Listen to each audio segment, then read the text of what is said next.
Transpose A transpose, और B ए का transpose क्या हो गया, ए ट्रांसपोज बी ट्रांसपोज। तो बी ट्रांसपोज है आपका बी के इक्वल और ए ट्रांसपोज है ए के इक्वल। यहां से माइनस कॉमन ले लो,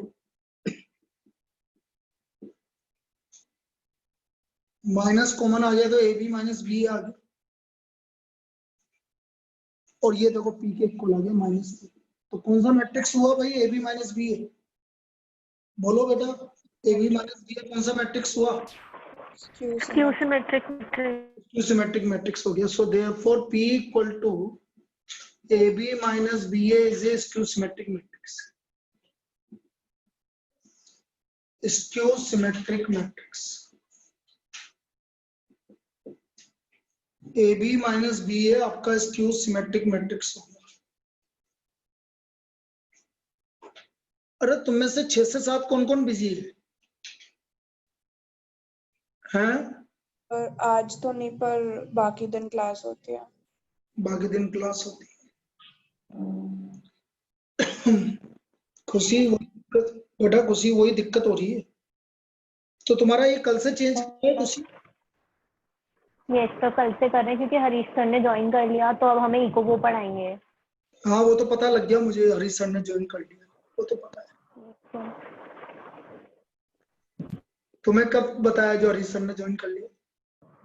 सर हमें 2 दिन पहले बता दिया था, पर टाइम टेबल कल ही आया अगले वीक का, इसलिए। अच्छा चलो, अब वो तो वैसे भी रिवीजन क्लास है बेटा, अपन किसी टाइम पर और ले लेंगे फिर रिवीजन, है ना बेटा? Okay sir. एक क्लास तो अपनी चल ही रही है, फिर अपन कोई दूसरा टाइम देख के फिर रिवीजन और ले लेंगे, ठीक है ना? सर आप वीडियो तो रिवीजन क्लास की भी डाल रहे हो? हाँ हाँ, अभी वीडियो तो मैं दोनों की डालूंगा ना बेटा, वीडियो तो दोनों की डालूंगा। Okay sir, okay sir. चलिए, ये आपका आ गया A B minus B A जे स्क्यू सिमेट्रिक मैट्रिक्स। तो इस तरह की प्रॉब्लम पूछी जा सकती है बेटा 2 मार्क में। ये 2 मार्क की प्रॉब्लम है, तो 2 मार्क में आपकी इस तरह की प्रॉब्लम पूछी जा सकती है। एक प्रॉब्लम और बता देता हूँ, फिर उसके बाद मैं डिटरमिनेंट स्टार्ट करूंगा। आज इसरा नहीं है क्या? क्लास तो उसके लिए लगा रखी है, खैर बाकी के लिए भी है, लेकिन वो ज्यादा वो कर रही थी कि मेरी क्लास है, मेरे एग्जाम है। एक चीज और मैं बता देता हूँ बेटा, भरत सुनना और बाकी लोग भी सुनना। ए आई ए हमेशा एक इक्वल होता है। किसी भी मैट्रिक्स को आइडेंटिटी मैट्रिक्स से मल्टीप्लाई कर, लेकिन दोनों सेम ऑर्डर के स्क्वायर मैट्रिक्स होंगे तभी मल्टीप्लाई होगा। तो A I equal to I A equal to I. जैसे ए 3 इंटू 3 है और आई भी 3 इंटू 3 है, तो फिर यही आएगा बस। आई स्क्वायर, आई क्यूब, आई की पावर 4, आई की पावर n सब इक्वल टू आई हो। आई की पावर कुछ भी कर लो, हमेशा आई आता है। कोई भी आइडेंटिटी मैट्रिक्स है, यदि आप उसका स्क्वायर करोगे तो भी आई आएगा, क्यूब करोगे तो भी आई आएगा, पावर 4 करोगे तो भी आई आएगा। मतलब कुछ भी पावर कर लीजिए आप, हमेशा आई के इक्वल है, हमेशा आई के इक्वल है।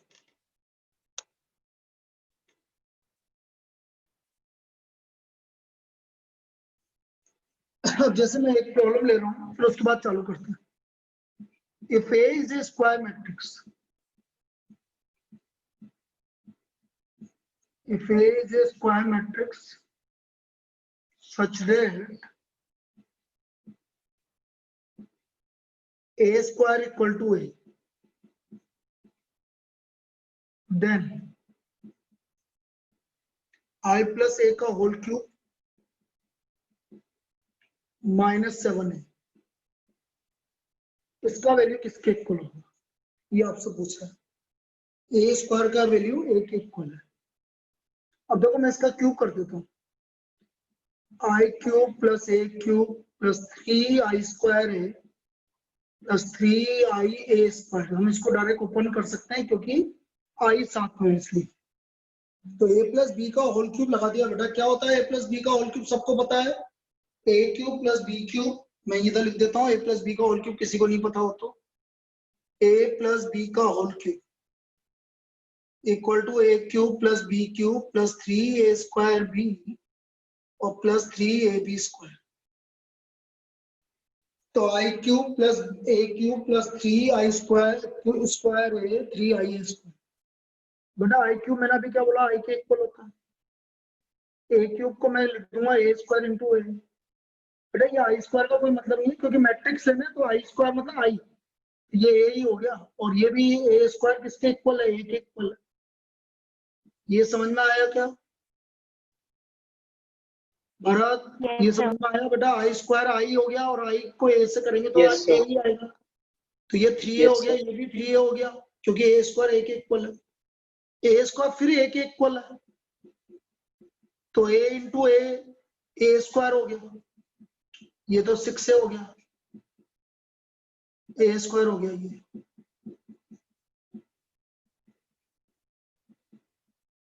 ए स्क्वायर को ए लिख दो, तो ये आई के इक्वल आ गया। सब कट गया, हमारा किसके इक्वल आ गया, आई के इक्वल आ गया। क्लियर है? ये क्लियर है सबको? Yes, sir. बेटा किसी को डाउट है? चलिए अब डिटरमिनेंट स्टार्ट करते हैं। डिटरमिनेंट, अब देखो ये जो चैप्टर नंबर 3 है, चैप्टर नंबर 3 में हमारा 3.4 इस साल के लिए हट गया है। 3.4 इस साल के लिए हट गया है। और इसमें से मैंने एक चीज नहीं बताई है, मैं तुम्हें वैसे ही समझा देता हूँ। वो मैं तुम्हें सबसे लास्ट में बताऊंगा। वो है मैट्रिक्स को प्रिंसिपल ऑफ मैथमेटिकल इंडक्शन से सोल्व करना। ठीक है, वो चीज मैं तुम्हें सबसे लास्ट में बता दूंगा क्योंकि अभी कुछ लोगों के एग्जाम है, तो मुझे पता है कि वो चीज नहीं आई, नेग्लिजिबल चांसेस है आने के, इसलिए मैं उसको छोड़ रहा हूँ ताकि लोगों का जो एग्जाम है वो क्लियर हो जाए, मतलब उनका सिलेबस हो जाए। बाकी तो फिर मैं इस पे प्रैक्टिस और करवा दूंगा लास्ट में। भी जब ये पूरा चैप्टर खत्म होना होगा फिर वापस प्रैक्टिस करवा देंगे, कुछ और एक क्वेश्चंस करूंगा। चलिए अब हम बात करते हैं डिटरमिनेंट की। अब देखो डिटरमिनेंट क्या होता है। डिटरमिनेंट हमेशा स्क्वायर मैट्रिक्स का निकलता है। ये किसी भी स्क्वायर मैट्रिक्स को एक वैल्यू से रिप्रेजेंट करने का तरीका है। कोई भी स्क्वायर मैट्रिक्स है, मुझे उसको वैल्यू से रिप्रेजेंट करना है तो मैं डिटरमिनेंट निकालूंगा। कैसे निकालूंगा? जैसे मैं एग्जांपल डिटरमिनेंट ऑफ कोई भी ये मैट्रिक्स है 3 - 4 7 6, अब मुझे इसका डिटरमिनेंट निकालना है। डिटरमिनेंट है तो इसका डिटरमिनेंट मतलब इस तरह से ये साइन चेंज हो जाएगा, यहाँ पर ये स्ट्रेट लाइन आ जाएगी डिटरमिनेंट के लिए। और यदि मुझे इसका डिटरमिनेंट निकालना है तो पहले ये इससे मल्टीप्लाई होगा, 3 6 से मल्टीप्लाई होगा, 18 माइनस फॉर्मूले का 7 - 4 से मल्टीप्लाई होगा। तो ये आ गया हमारा 18 माइनस और माइनस प्लस, तो this is the determinant A of matrix A. ये इस मैट्रिक्स का डिटरमिनेंट आ गया। डिटरमिनेंट हो गया 18 + 28 = 46। This is the determinant of this matrix. समझ में आया? इस डिटरमिनेंट ऑफ दिस मैट्रिक्स 2 × 2 का मैट्रिक्स का डिटरमिनेंट कैसे निकालेंगे? 3 को 6 से मल्टीप्लाई करेंगे, -7 को -4 से मल्टीप्लाई करेंगे। तो 3 को 6 से मल्टीप्लाई किया तो 18 और 7 को -4 से किया तो -28 और माइनस और माइनस प्लस हो गया। तो ये इसका डिटरमिनेंट हो गया। जैसे मैंने बी बोला -4 3 2 5। अब यदि मुझे इसका डिटरमिनेंट बी निकालना है, -4 3 2 5, -4 को 5 से मल्टीप्लाई करो -20, माइनस फॉर्मूले का 2 को 3 से मल्टीप्लाई करो 6, तो इसका डिटरमिनेंट बी हो गया -26। So the determinant B of this matrix is -26. Clear है बेटा? सबको क्लियर है ये? Yes sir. अब यदि 3 × 2 तो 2 × 2 का तो डिटरमिनेंट आपका इस तरह से निकल गया। ये तो 2 × 2 का डिटरमिनेंट निकालने का तरीका है। अब यदि मैं 3 into 3 के डिटरमिनेंट की बात कर रहा हूं, determinant of 3 into 3 matrix,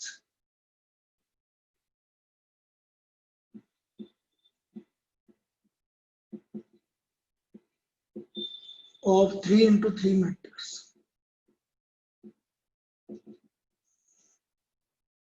determinant of 3 into 3 matrix. अब ये कैसे निकलेंगे बेटा, ध्यान से समझना। जैसे मैट्रिक्स ए है 4 minus 2 3 3 4 minus 5 6 2 7। पहले मैं इसको डिटरमिनेंट निकालने के लिए मैं बिल्कुल सिस्टमैटिक वे से चलता हूँ, फिर बाद में हम डायरेक्ट कर लेंगे। हम फर्स्ट रो के रेस्पेक्ट में निकाल रहे हैं बेटा, इस रो के रेस्पेक्ट में। इसका पहला एलिमेंट क्या है? 4। बेटा 4 की रो और कॉलम हटा दो तो आपको 4 एलिमेंट दिखाई दे रहे हैं सबको।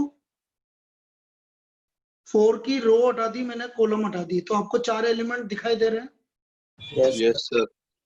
तो वो 4 एलिमेंट आप ऐसे लिखोगे 4 minus 5 ये 2 7, ये 4 एलिमेंट है इस तरह से। 4 इसकी रो और कॉलम हटा दो, ये 4 एलिमेंट लिख दिए। फिर अगला एलिमेंट क्या है बेटा? ये जो बीच का एलिमेंट है इसका साइन हमेशा चेंज होगा। क्यों चेंज होगा ये बात की बात है, ये बाद में बताऊंगा कि क्यों चेंज हो रहा है। ये -2 का साइन, जैसे ये माइनस का है तो प्लस हो जाएगा, प्लस का है तो माइनस हो जाएगा। बेटा इसकी भी रो और कॉलम हटा दो। 4 एलिमेंट बताओ कौन सा आया? इसकी रो ये हट गई, कॉलम ये हट गई। 3 बताओ minus 5 6 and 7। 6 7। फिर अगला एलिमेंट +3, इसकी भी रो और कॉलम हटा दो। 3 4 6 3 2। 6 2।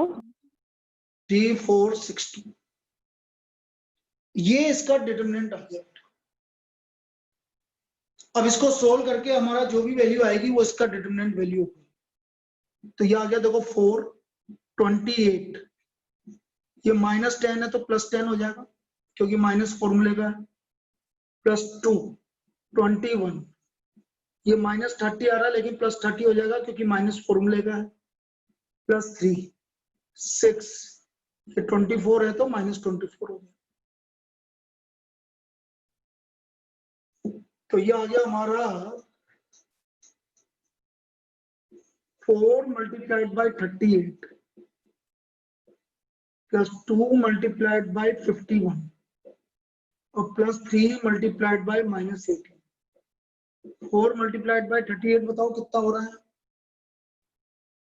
4 multiplied by 38 कितना हो रहा है? 122 कितना?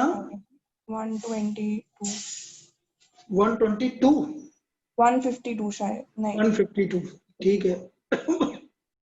152 है +102 -54, तो 54 हुआ तो ये तो डायरेक्ट हो गया बेटा। 52 और 254 हट गया तो या तो आ गया आपका 200 आ गया ना, 200 आ गया। 200 इसका डिटरमिनेंट का वैल्यू आ गया। तो ये डिटरमिनेंट ऑफ 3 into 3 मैट्रिक्स ऐसे निकलता है। This is the way to find out the determinant of 3 into 3 matrix. आया ये समझ में? एक और एग्जांपल देकर समझाता हूँ। एक और का डिटरमिनेंट निकालते हैं अपन। तो कभी भी डिटरमिनेंट निकालना हो तो आप इससे, ये तो मैं अभी सिस्टमेटिक बता रहा हूँ, नहीं तो अभी इसके बाद और इजी कर देंगे उसको, बट डायरेक्ट लिखेंगे अपन। अभी तीसरे एग्जांपल में मैं डायरेक्ट लिख दूंगा। जैसे बी मैट्रिक्स है आपका -1 2 -5 3 4 -3 5 -2 7। अब मुझे इसका डिटरमिनेंट बी निकालना है। तो -1 इसकी रो और कॉलम हटा दो, तो 3 -3 5 7। फिर बीच वाले का साइन मैंने क्या बोला था, हमेशा चेंज होगा, -2। इसकी रो कॉलम हटाओगे तो 3 अरे 4 हाँ बेटा वो दिख गया मुझे। 3 -3 5 7, फिर -5 इसकी रो और कॉलम हटा दोगे तो 3 4 5 -2। या सर Clear? 5 7 आएगा ना? किसमें 5 7 आएगा बेटा? नहीं नहीं नहीं, सॉरी सॉरी सर। अब इसको ओपन कर लो। 28 माइनस फॉर्मूले का -2 को -3 से मल्टीप्लाई करोगे तो 6। 21 माइनस फॉर्मूले का ये +15 हो जाएगा क्योंकि -15 आ रहा है। -6 माइनस फॉर्मूले का -20। अब इसको सोल्व कर लीजिए। ये 22 हो गया, -22 हो गया। ये 36 इंटू 2 -72 हो गया, और -26 इंटू 5 130 हो गया। अब ये आ गया आपका 72 94 हो गया। 94 मतलब 636 आ गया भाई इसका determinant. So the determinant of this matrix is 36। निकाल लेंगे बेटा सब? किसी को दिक्कत है? समझ में आ रहा है किस तरह से निकाल रहा हूं मैं? भरत क्लियर है बेटा? Yes sir. और किसी को दिक्कत है? देव? No sir. सबको क्लियर है? चलो, एक और मैट्रिक्स का मैं निकालूंगा। अब मैं डायरेक्ट लिखूंगा बेटा, ये अब बीच में ये डिटरमिनेंट नहीं लिखूंगा, ठीक है? ये तो मैं सिर्फ समझाने के लिए। आपको लगता है कि आपके लिए ये कंफर्टेबल रहेगा तो आप ऐसे निकालिए, जहां आपको कंफर्टेबल फील करे उतना ही करिए, ठीक है? लेकिन मैं ऐसे निकालूंगा। सपोज सी मैट्रिक्स है हमारा, -1 -2 3 4 -5 3 2 1 7। तो मैं तो ऐसे निकालूंगा। अब देखो, अब ये थोड़ा सा डायरेक्ट प्रोसीजर हो गया। Determinant C equal to -1 multiplied by, अब देखो इसकी रो और कॉलम मैं डायरेक्ट मल्टीप्लाई करूंगा। -35 और -3, बीच का साइन चेंज, +2। इसकी रो और कॉलम 28 -6, फिर +3, इसकी रो और कॉलम 4 +10। ये मैं इस तरह से डायरेक्ट लिखूंगा। कैसे लिखा? -1 -35 -3, -2 का +2, 28 -6 +3 4 +10। ये समझ में आया कैसे लिखा मैंने डायरेक्ट? समझ में आया क्या? Yes sir. भाई -1 इधर देखना बेटा। -1 मेरे दिमाग में क्या है, मैं 4 एलिमेंट देखता हूँ बस। आपकी आंखें इस तरह से सेट करो कि 4 एलिमेंट दिखे। जैसे -1 जैसे बोला, मुझे सिर्फ ये 4 ही एलिमेंट दिखाई देंगे। तो -35 -3, फिर -2 का +2 करा तो ये मुझे ये 4 एलिमेंट दिखाई देंगे। 28 -6, फिर +3 बोला, 4 +10। अब ये आ गया -38 + 38 हो गया, 44 हो गया, और 42 हो गया। ये 38 और 42 80 हो गया। 80 और 44 124 आ गया इसका determinant. So the determinant C is equal to 124। It's clear? ये क्लियर है? चलिए, अब देखो यहां पर मैं एक चीज और बात करना चाहूंगा सिंगुलर मैट्रिक्स के बारे में, कि what is singular matrix. Singular matrix, क्योंकि 1 मार्क में पूछा जाता है इसके बारे में। सिंगुलर मैट्रिक्स, ऐसी मैट्रिक्स जिसका डिटरमिनेंट का वैल्यू 0 है। ऐसी मैट्रिक्स जिसका डिटरमिनेंट का वैल्यू 0 के इक्वल होता है, उसको हम सिंगुलर मैट्रिक्स बोलते हैं। A matrix whose determinant value is equal to 0. Determinant value is equal to 0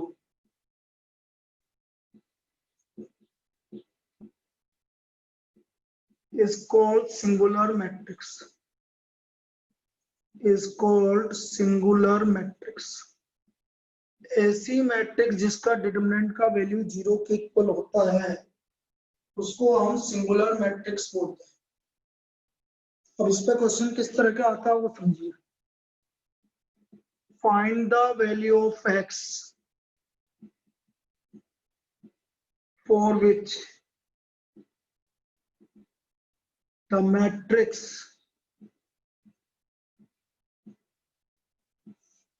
3 minus 5 4 x 2 1 7 minus 3 8 is singular. हमें x का वैल्यू निकालना है जिसके लिए ये मैट्रिक्स सिंगुलर। तो हम बोलेंगे क्योंकि ये मैट्रिक्स सिंगुलर है तो इसका डिटरमिनेंट का वैल्यू 0 है। हम इस तरह से बोलेंगे इसको।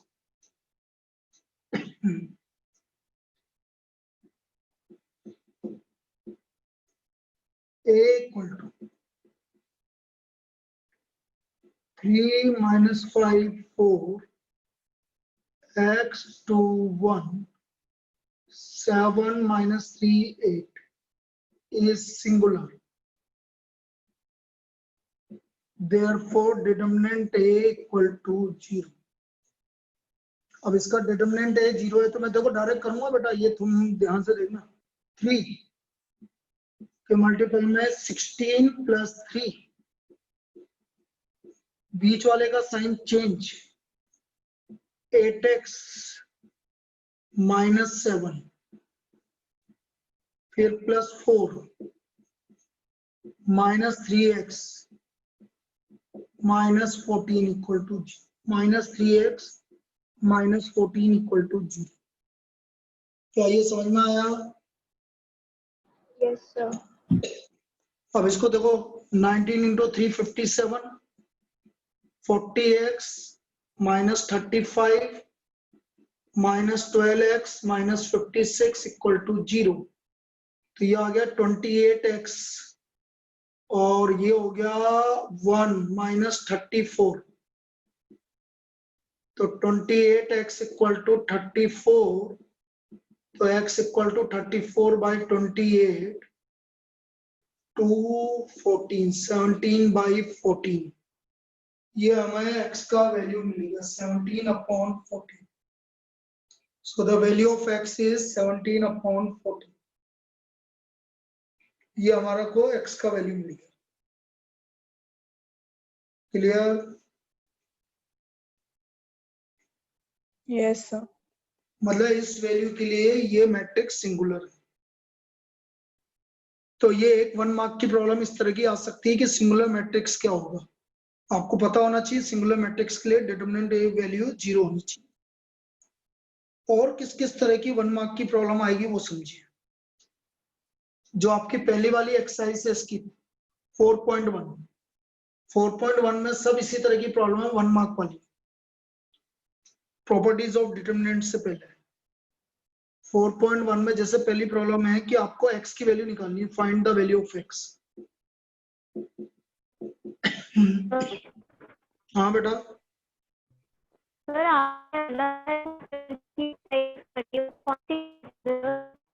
आवाज नहीं आ रही बिल्कुल भी, दोबारा बोलना पड़ेगा।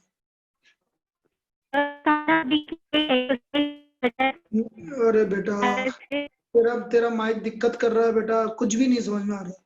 बाकी को आ रहा है इसकी आवाज? No sir. नहीं आ रही ना? एक बार दोबारा बोल दे कि हो सकता सही आ जाए। कुछ भी समझ में नहीं आ रहा क्या बोला है, माइक की दिक्कत है। सर कौन सी एक्सरसाइज कैंसिल हुई है? 3.3 चैप्टर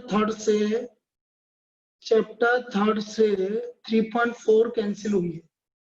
फोर्थ का मेरे को देखना पड़ेगा, फोर्थ की एक कैंसिल तो हुई है, फोर्थ का देखना पड़ेगा कौन सी कैंसिल हुई है। ये पहली वाली एक्सरसाइज तो खैर कैंसिल हो ही नहीं सकती, बाकी मैं अभी देख के बता दूंगा कौन सी कैंसिल हुई है फोर्थ की।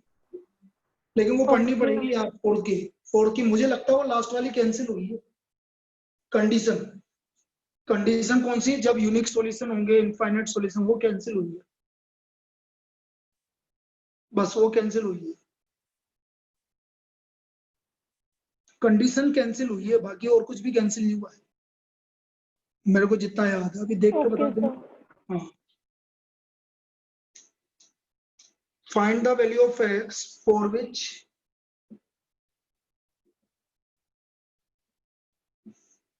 3x, पर इन्होंने कैंसिल भी तो बड़े उल्टे ढंग से किया है।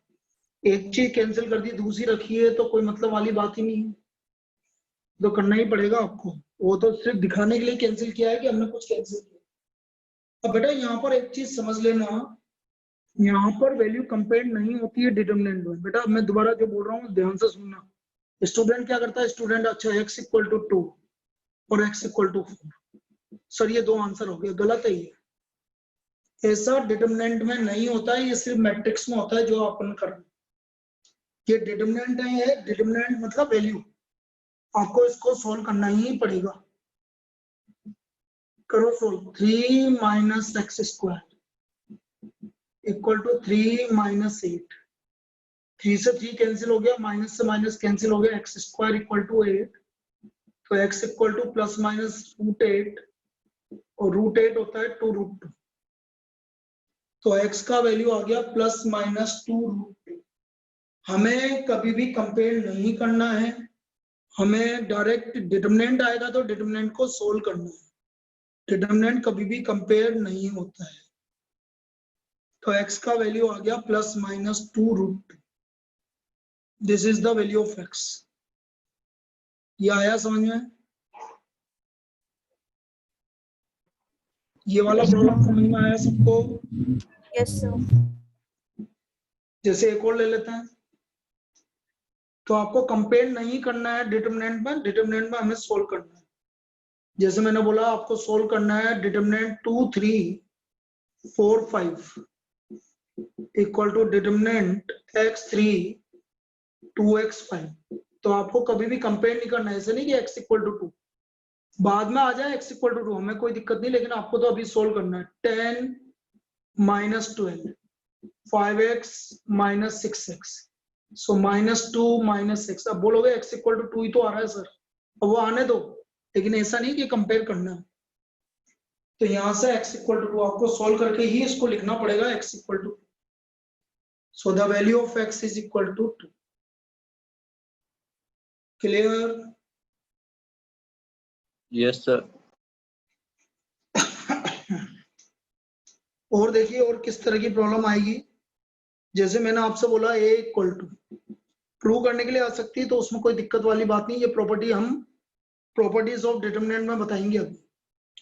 101 ये वाली जो मैं प्रॉब्लम कर रहा हूँ, इसकी ये प्रॉपर्टी होती है। वो प्रॉपर्टी क्या होती है वो बाद में डिस्कस करें, अभी तो हमें सिर्फ प्रूव करना है। Prove determinant 3a equal to 27 determinant है, ये हमें प्रूव करना है। Prove determinant 3a equal to 27 determinant. वैसे ये प्रॉपर्टी होती है, ये प्रॉपर्टी हम अभी प्रॉपर्टीज ऑफ डिटरमिनेंट में डिस्कस करेंगे इसको। अब देखो 3a, पहले तो LHS, पहले मैं 3a निकालूंगा भाई। 3a ए मैट्रिक्स से, तो 3 से मल्टीप्लाई कर दो इस मैट्रिक्स। 3 0 3 0 3 6 0 0 12। अब मुझे इसका डिटरमिनेंट निकालना है।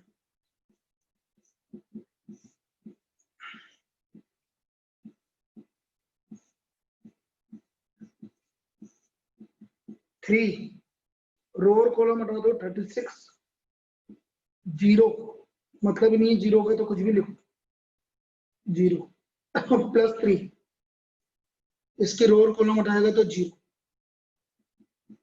तो डिटरमिनेंट 3a आ रहा है आपका 108। डिटरमिनेंट 3a आ रहा है 108। अब मैं RHS यहाँ ले रहा हूँ, RHS।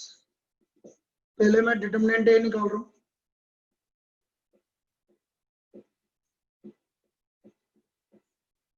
One multiplied by 4 minus 0 minus 0 0 minus 0 plus 1 0 minus 0 4। So therefore 27 determinant है।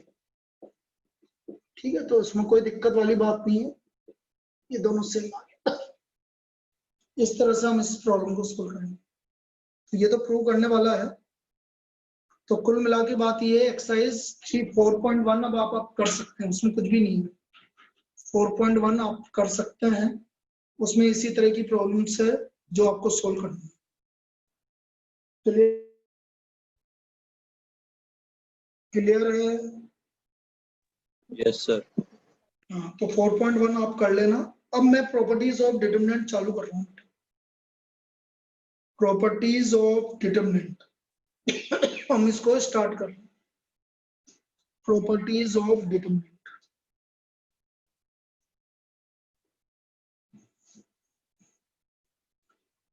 अब देखिए प्रॉपर्टीज ऑफ डिटरमिनेंट क्या क्या है वो समझिए।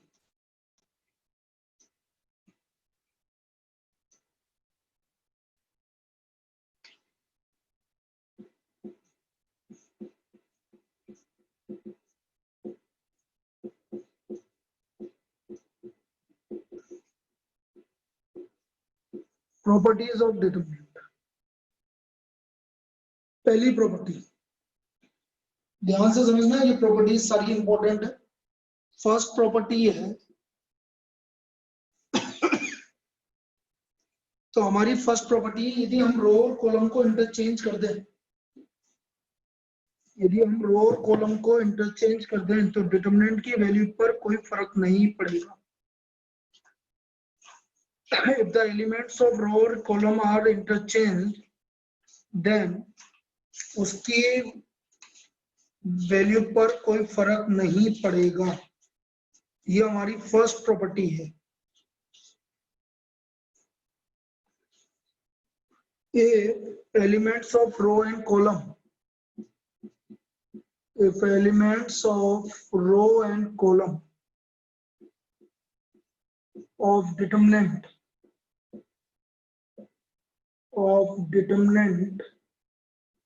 are interchanged, then value of determinant remains same. Then value of determinant remains same. तो वैल्यू ऑफ डिटरमिनेंट हमेशा सेम रहेगी। यदि रो और कॉलम को इंटरचेंज कर दिया तो वैल्यू ऑफ डिटरमिनेंट सेम रहेगा। या मैट्रिक्स है, सपोज ए एक मैट्रिक्स है, तो determinant A equal to determinant A transpose, where A is a matrix. Square matrix, या हम बोले कि डिटरमिनेंट ए, मैट्रिक्स ए का डिटरमिनेंट और मैट्रिक्स ए ट्रांसपोज मतलब ए ट्रांसपोज का डिटरमिनेंट, दोनों का वैल्यू हमेशा सेम रहेगा। क्या पहली प्रॉपर्टी क्लियर है? क्या पहली प्रॉपर्टी क्लियर है कि मैं एग्जांपल देके बताऊं? जैसे मैं आपसे बोल रहा हूँ, एक एग्जांपल है, डिटरमिनेंट है आपका A B C D E F G H I, इसका डिटरमिनेंट और इसका डिटरमिनेंट, दोनों का डिटरमिनेंट सेम रहेगा। रो और कॉलम को हमने इंटरचेंज कर दिया तो इसका डिटरमिनेंट सेम रहेगा। क्या पहली प्रॉपर्टी क्लियर है? Yes sir. किसी भी मैट्रिक्स का डिटरमिनेंट और उसके ट्रांसपोज का डिटरमिनेंट हमेशा सेम रहेगा। Second property,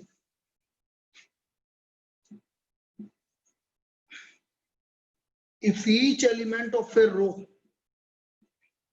if each element of a row or column is zero, then the value of determinant is zero. Then the value of determinant is zero. यदि हर एक element किसी भी रो का या किसी भी कॉलम का जीरो आ जाए तो उसके डिटरमिनेंट का वैल्यू जीरो होता है। If each element of a row or column of a determinant is zero, जैसे एग्जांपल मैंने कभी ऐसा लिख दिया 3 5 7 0 0 0 5 -7 3, तो सोचना नहीं है इसका वैल्यू किसके इक्वल आएगा बेटा, इसका डिटरमिनेंट का वैल्यू जीरो के इक्वल आएगा, क्योंकि इसमें सेकंड रो के सारे एलिमेंट किसके इक्वल है, जीरो के इक्वल। क्या ये क्लियर है? यस। सेकंड रो के सारे एलिमेंट जीरो के इक्वल है, इसलिए इसका एलिमेंट का इसका वैल्यू जीरो के इक्वल है। Third property, number third,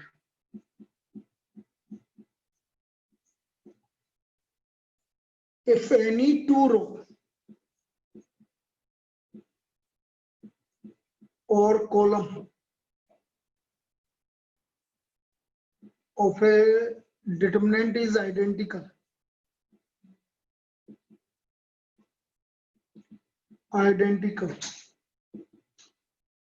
then the value of determinant is equal to 0.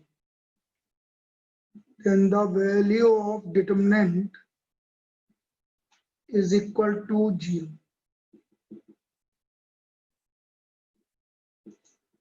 यदि कोई भी दो रो या दो कॉलम आइडेंटिकल है तो उसका डिटरमिनेंट का वैल्यू 0 होता है। जैसे एग्जांपल मैंने कभी ऐसा लिख दिया 7 5 -8 4 3 2 7 5 -8, तो बिना देखे समझे इसका वैल्यू 0 है, क्योंकि बेटा ये कहलाता है कॉलम 1 और ये कहलाएगा कॉलम 3।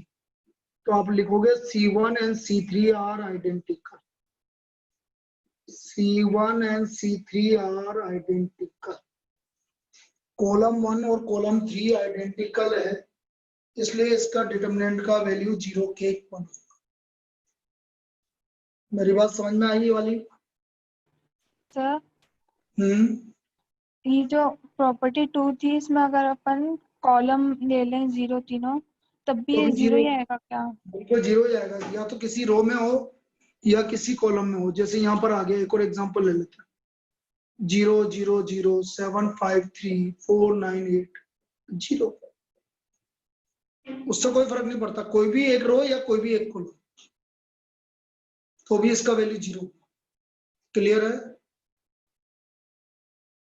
क्लियर है? Yes sir. Yes sir. Property number 3 clear है?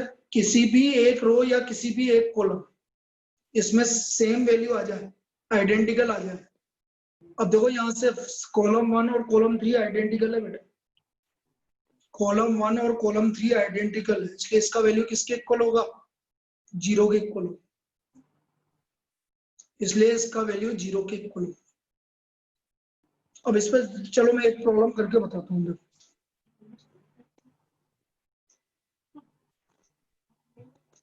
सपोज एक प्रॉब्लम लेते हैं अपन 1 मार्क की। किस तरह की प्रॉब्लम पूछी जाती है देखो जरा। 1 1 1 A B C B plus C C plus A plus B। अब देखो यहाँ से आपको बहुत सारी चीजें समझने को मिलेगी कि हमें डिटरमिनेंट में क्या करना है। ये पहला प्रॉब्लम है, इसको ध्यान से समझो बेटा। ये कहलाता है, ये क्या कहलाएगा? ये कौन सी रो है? R1। इसको मैं बोलूंगा R1, इसको मैं बोलूंगा R2, इसको मैं नाम दूंगा R3, ये इसको बोलूंगा मैं C1 C2 C3। ये पहले तो नाम, इनके नाम याद रखो। पहली रो को मैं R1 से डिनोट करूंगा, दूसरी रो को R2 से डिनोट करूंगा, तीसरी रो को मैं R3 से डिनोट करूंगा, और इधर मैं कॉलम 1 कॉलम 2 और कॉलम 3 से डिनोट करूंगा। अब क्या करना है, हम ऐसा काम करेंगे। देखो 1 1 1 को कभी नहीं छेड़ेंगे, मतलब कॉलम 1 को नहीं छेड़ेंगे। इसको 1 1 1 आ जाए कहीं पे तो बहुत अच्छी बात है। लेकिन मुझे एक चीज और देखो, आप C2 और C3 को देखो ध्यान से। यदि मैं C2 और C3 को ऐड करता हूं तो क्या मिल रहा है? पहले वाले में क्या मिल रहा है? यदि मैं इन दोनों को ऐड करूं तो क्या मिलेगा बेटा? बोलो। A plus B plus C। बिल्कुल A plus B plus C मिलेगा। इन दोनों को ऐड करेंगे तो हम क्या मिलेगा? A plus B plus C। और इन दोनों को ऐड करेंगे तो भी क्या मिलेगा? A plus B plus C। मिलेगा। तो क्या मैं इन दोनों को ऐड कर दूं? ये हम कर सकते हैं, कोई भी दो रो को ऐड कर सकते हैं, कोई भी दो कॉलम को ऐड कर सकते हैं, कोई फर्क नहीं पड़ेगा। तो मैं क्या कर रहा हूं, ध्यान से देखना। मैं C2 में, मतलब मुझे यहां अप्लाई कर रहा हूं, C2 प्लस C3 कर रहा हूं। ये पहली चीज है जो आपको समझनी है। मैं C2 में अप्लाई कर रहा हूं, और क्या अप्लाई कर रहा हूं? C2 में मैं लिख रहा हूं C2 प्लस C3 करके। मैं C2 और C3 को ऐड करके लिख रहा हूं। किस में लिख रहा हूं? C2 में लिख रहा हूं। तो देखना जरा, C1 का कुछ नहीं होगा क्योंकि मैं इसमें नहीं कर रहा। इन दोनों को ऐड करके लिख रहा हूं, इन दोनों को ऐड करके लिख रहा हूं C2 प्लस C3। क्या ये वाली स्टेप समझ में आई सबको? भरत, दिशा, वैदेही, भरत का एक मिनट लिए, कुछ लोग बाहर हो गए थे, एक मिनट।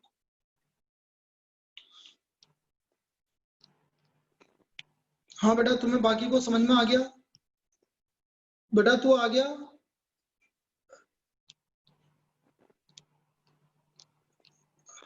हाँ भरत आ गए वापस? हाँ सर। हाँ, तुम्हें क्या बोल रहा था दोबारा समझना तुम। बाकी सबको समझ में आ गया बेटा? वैदेही और ये रिंकल, यस सर। दिशा है कि नहीं है? है सर। हाँ ठीक है। मैं क्या बोल रहा था बेटा, C2 में है A, C3 में B प्लस C, मैं इन दोनों को ऐड करके लिख रहा हूँ। तो मैं C2 में अप्लाई कर रहा हूँ C2 प्लस C3, मतलब इन दोनों को ऐड करके मैं C2 में लिख रहा हूँ। तो इन दोनों को ऐड करके C2 में, क्योंकि यहाँ लिखा है मैंने C2, ये लिख दिया, ये लिख दिया तीन। अब ये तीनों सेम आ गए कि नहीं आ गए बेटा? Yes sir. C2 में तो मैं इसको कॉमन ले सकता हूँ बेटा, यदि तीनों में सेम आ जाए तो कॉमन ले सकता हूँ। तो यहां से हमारा कॉमन आ गया A plus B plus C, ये कॉमन आ गया। इसमें कोई दिक्कत? No sir. C2 में से कॉमन आ गया A plus B plus C। अब बेटा C1 और C2 को ध्यान से देखो, दोनों आइडेंटिकल आ रही है कि नहीं आ रही? Yes sir. तो ये वैल्यू 0 हो गया बेटा, प्रॉपर्टी जो पिछली property, because C1 and C2 are identical, C1 and C2 are identical. ये इसका सॉल्यूशन, और यही काम हमें पूरी मैट्रिक्स में कर रहा है। पहली प्रॉब्लम है, कल हम इस पे और आगे जाके डिस्कस करेंगे। अभी तो मैंने सिर्फ हल्का सा बताया, इस वाला जो प्रॉपर्टी मैंने बताई है इस पे कल बहुत सारी प्रॉब्लम करेंगे अपन, लेकिन अभी मैंने सिर्फ आइडिया दिया आपको। दोबारा बोल रहा हूँ, C1 C2 C3, तो C2 और C3 को ऐड कर दिया हमने, इन दोनों को ऐड कर दिया, इन दोनों को ऐड कर दिया, इन दोनों को ऐड कर दिया। तो C2 में, और किसमें ऐड करके लिख रहा हूँ, मैं C3 में भी लिख सकता था, लेकिन मैंने C2 में लिख रहा हूँ, कोई दिक्कत नहीं, वो आपकी इच्छा है, कहीं भी लिखो। इन दोनों को ऐड करके मैं यहाँ लिख रहा हूँ, इन दोनों को ऐड करके यहाँ लिख रहा हूँ, इन दोनों को ऐड करके यहाँ। अब मैंने देखा ये तीनों सेम आ रहा है, तो यहाँ से कॉमन ले लो बेटा। यहाँ इस सेकंड कॉलम से कॉमन आ गया, ये कॉमन आते ही यहाँ 1 1 1 आ गया। अब मैं देख रहा हूँ C1 और C2 आपके क्या हो गए, आइडेंटिकल हो गए, तो इसका वैल्यू 0 के इक्वल आ गया। तो value of this is equal to 0। क्या ये क्लियर है? Yes sir. तो ये था बेटा आज का पार्ट। आप एक्सरसाइज 4.1 कर सकते हो बेटा। मैंने भरत तेरे को कुछ होमवर्क के लिए भेजा था, वो भी करके दे बेटा, भेजो हाँ होमवर्क। सर। हाँ, उसको करके मुझे भेजो, तभी तो पता लगेगा कि तुम कर रहे हो कि नहीं कर रहे। हाँ सर। हाँ क्लियर है बेटा? आगे कल अपन फिर 4 बजे मिलेंगे, और ये अगले 5-6 दिन में आपका कंप्लीट हो जाएगा, ताकि अच्छी बात है, इसको फिर दोबारा पढ़ेंगे तो आपको जल्दी ज्यादा समझ में आए। तो अभी ये इस बार ये मान लो कि एक बार आपका हो जाएगा, तो फिर अपन दोबारा रिवाइज करेंगे, तो क्योंकि रिवीजन सबका होगा, हर चैप्टर का रिवीजन होगा, और कम से कम 2-2 3-3 बार होगा। उसकी आप चिंता मत करो, 2-2 3-3 बार हर चैप्टर का रिवीजन होगा। लेकिन आप पहली बार पढ़ के दूसरी बार पढ़ोगे तो और ज्यादा समझ में आएगा, मतलब आपके लिए चीजें क्लियर होती जाएगी। ये ठीक है? चलिए कल मिलते हैं बेटा, संडे एंजॉय करो। Thank you sir.